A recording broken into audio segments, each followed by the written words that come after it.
পাঠকের সমাগম হয়ে থাকে এই দিনটিতে। ব্যবস্থাপনা নিয়ে মেলা কর্তৃপক্ষ প্রকাশকরা কি বলছেন?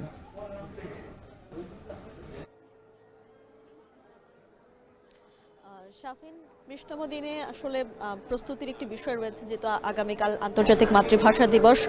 অনেকেই আসলে শহীদ মিনারে সেই ভাষা শহীদদেরকে ফুলেল শ্রদ্ধা জানাতে আসবেন, সেই সঙ্গে এসে ঘুরে যাবেন এই অমর একুশে বইমেলাও। যারা বইকে ভালোবাসেন, যারা পাঠক রয়েছেন প্রকৃতপক্ষে, তারাও কিন্তু একবার হলেও আসবেন প্রিয় বইটিকে নিজের করে কিনে নেওয়ার জন্য।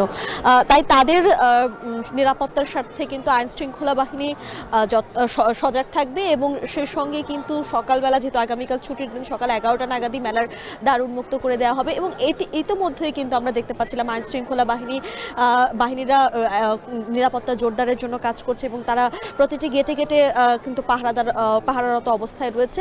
তার বাইরে গিয়ে যদি একটু জানাই যে আজ মেলায় যেহেতু সাপ্তাহিক শেষ কর্মদিবস ছিল, তেমন একটা ভিড়ভাট্টা হয়নি, তবে যারাই এসেছেন তাদেরকে একটু কষ্ট করেই আসতে হয়েছে।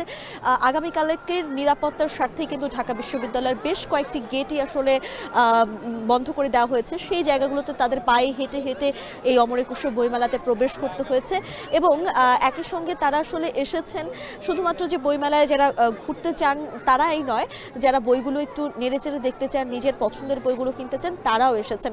আজ 20তম দিনে নতুন বই এসেছে 112টি, এবং এই নিয়ে মোট বইয়ের সংখ্যা হলো 1905টি। আগামীকাল ছুটির দিন, আমরা বরাবরই দেখেছি যে ছুটির দিনগুলোতে ভিড়ভাট্টা যেমন হয়, তেমনি কিন্তু নতুন বইয়ের সংখ্যাটাও বৃদ্ধি পায়। আগামীকাল অবশ্যই সেই সঙ্গে বইয়ের সংখ্যাটাও বৃদ্ধি পাবে, এবং আগামীকাল 11টা থেকে যখন খুলে দেওয়া হবে, শিশু কিশোররাও আসবেন বাবা মায়ের হাত ধরে, যেহেতু শিক্ষা প্রতিষ্ঠানও বন্ধ থাকবে।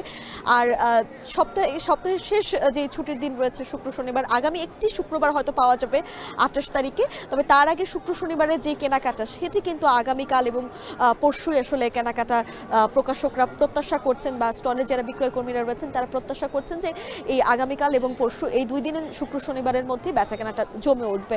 তার বাইরে গিয়েও পাঠক যারা আসছেন বা প্রকাশকরা যেমনটি জানাচ্ছিলেন যে প্রতিদিনই বই বেচাকেনা কিন্তু হচ্ছে, এবং আমরা সবসময় আসলে বেশ কয়েক বছর ধরে শুনে থাকি যে বইমেলায় দর্শনার্থীর সংখ্যা বেশি, পাঠকের সংখ্যা কম। তবে এটি আসলে পরিমাপ করার যে জায়গাটি, সেটি আসলে খুবই দুঃসাধ্য একটি বিষয়, কারণ যারা পাঠক রয়েছেন বা যারা দর্শনার্থী রয়েছেন, তারা আজকে দর্শনার্থী হলেও আগামীকালকে কিন্তু পাঠক। অর্থাৎ হতে পারে এমন যে মেলার শুরুর দিকে এসে অনেকেই ঘুরে গিয়েছিলেন, তারা এই শেষের দিকে আসবেন, বই কিনবেন। তেমনটাই আসলে আশাবাদী রয়েছেন প্রকাশকরা, লেখকরা। শাফিন, এই ছিল মেলার 20তম দিনে আমার কাছ থেকে এখন পর্যন্ত পাওয়া সর্বশেষ খবর। সহকর্মী তানজিলা খান মিম যুক্ত হয়েছিলেন বইমেলা প্রাঙ্গণ হতে।